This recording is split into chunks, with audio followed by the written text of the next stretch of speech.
अच्छा, इस हालत में आप ये बतलाइए, जब आपने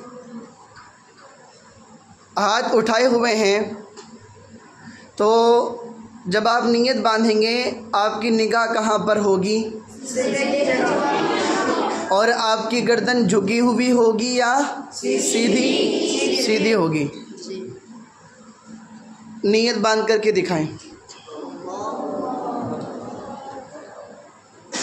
जब आप नीयत बांधेंगे तब भी ख्याल रखें कि आपकी गर्दन बिल्कुल सीधी रहे।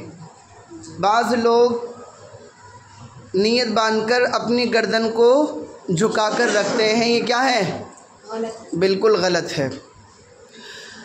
नीयत बांधने के बाद, अच्छा नीयत बांधने का तरीक़ा बतलाइए आप।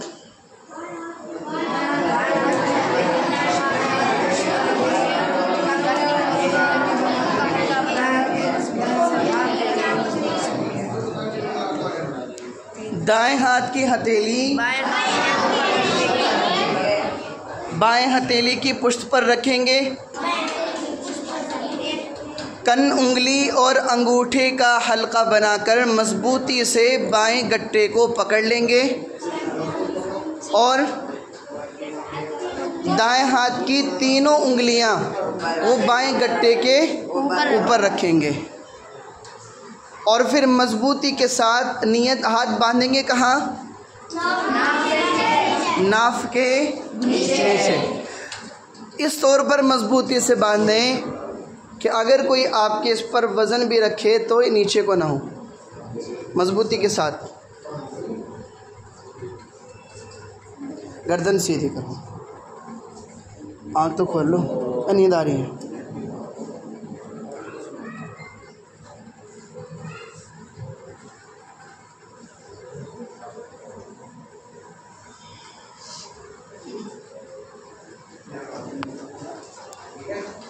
अब बताइए, नीयत बांधने के बाद आप क्या काम करेंगे? सबसे पहले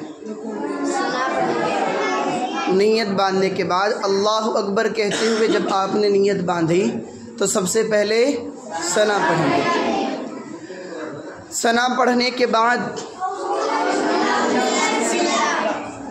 इसमें एक छोटी सी तफसील है जो आप जानते हैं, लेकिन मैं लफ्ज़ी एतबार से आपको बतला दूँ। नीयत बांधने के बाद सना पढ़ेंगे। सना पढ़ने के बाद ये देखें कि अगर आप इमाम के पीछे नमाज़ पढ़ रहे हैं तो फिर आप सना पढ़ने के बाद खामोश हो जाएंगे। आगे बात समझ में? चाहे इमाम नमाज जो है वो सिर्री नमाज हो या जहरी नमाज हो, यानी बुलंद आवाज़ से तिलावत की जाए या आहिस्ता आवाज़ से तिलावत की जाए। अगर आप इमाम के पीछे हैं तो सना पढ़ने के बाद खामोश। और अगर आप तन्हा नमाज पढ़ रहे हैं तो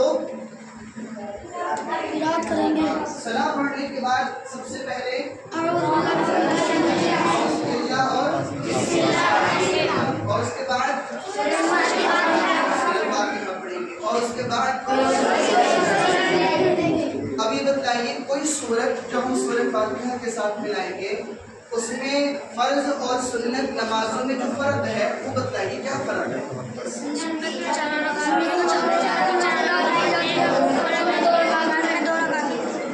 अगर आप फ़र्ज नमाज पढ़ रहे हैं तो फ़र्ज़ों की सिर्फ 2 रकातों में सूरत फातिहा के साथ कोई और सूरत है।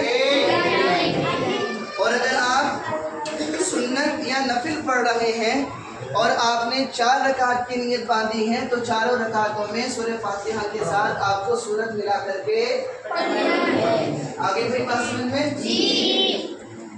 चलिए, आपने सना पढ़ लिया, औज़ुबिल्लाह बिस्मिल्लाह पढ़ लिया और सूरह फातिहा पढ़ के सूरत पढ़ ली। अब बताइए इसके बाद क्या करेंगे आप? रुकू में जाएंगे। रुकू में जाने का तरीका क्या होगा?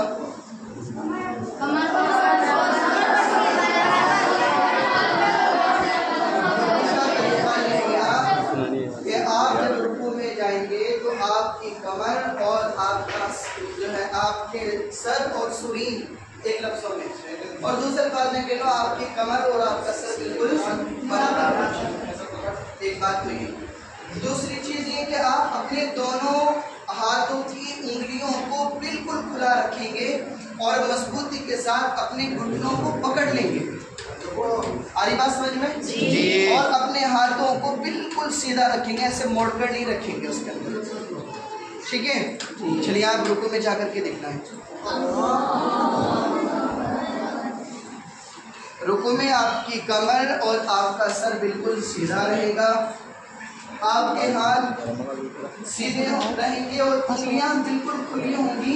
अपनी उंगलियों से अपनी घुटनों को मजबूती के साथ आप पकड़ेंगे। बताइए आपकी निगाह कहाँ होगी? रुकू में, पाँव के ऊपर आपकी निगाह होगी।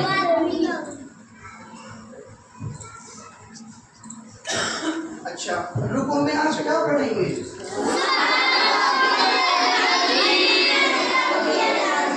आप सुभान रब्बियल अज़ीम रुकू में पढ़ेंगे। कितनी मर्तबा पढ़ लें? अच्छा, 3 से ज़ायद पढ़ सकते हैं या नहीं? 3 से ज़ायद मर्तबा भी आप पढ़ सकते हैं।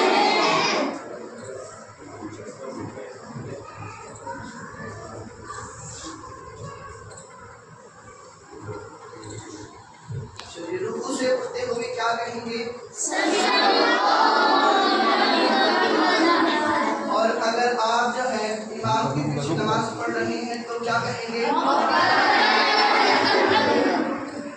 और अगर आप जो है नमाज पढ़ा रहे हैं तो क्या कहेंगे?